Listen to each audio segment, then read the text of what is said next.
Okay, so now we're going to have a look at how smartphone use has grown massively and some of the stats around that. So back in 2011, before I started work, I just had a little flip phone and I thought it was crazy that all these people had smartphones. I was like, why do you need the internet when you're out? It just doesn't make sense. Then when I started work, I got one and now I'm hooked and I can't live without it. And it's just, they've grown massively. So now more people own a mobile device than own a toothbrush, which is quite an outstanding statistic.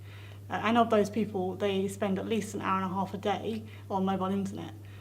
So it's just massive. Another stat that 10% of all photos in the world are taken within the last 60 days. So the fact that people have mobile phones with them all the time means they can take photos whenever, wherever. I mean, I know I definitely take a lot more photos now than I used to. You used to have your little digital camera, but now you've just got it there all the time.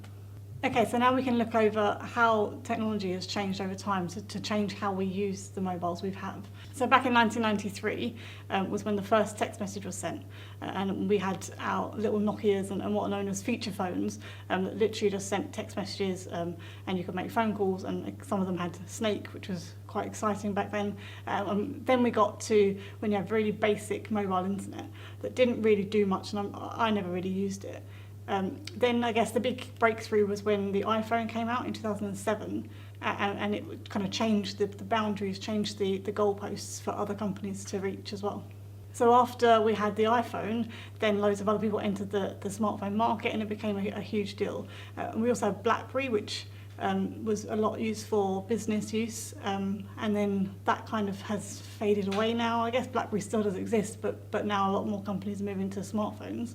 But even now we're seeing a change as we move to wearables and smart devices and kind of the future of mobile devices.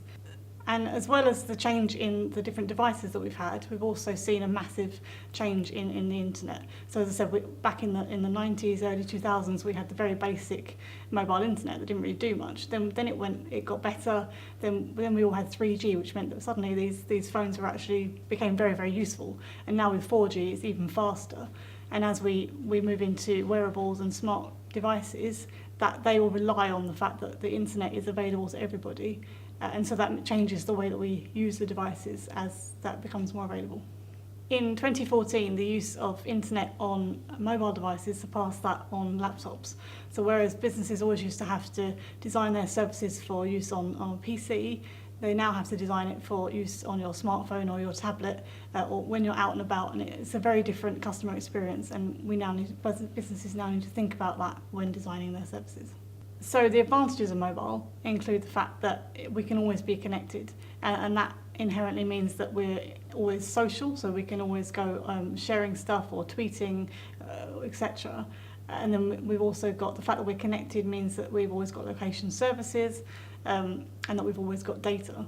So whether that be because I'm using Uber so they can find out where I am, but then they also have the data on where most people are living, where most people are travelling, and they can use that data to my advantage as well.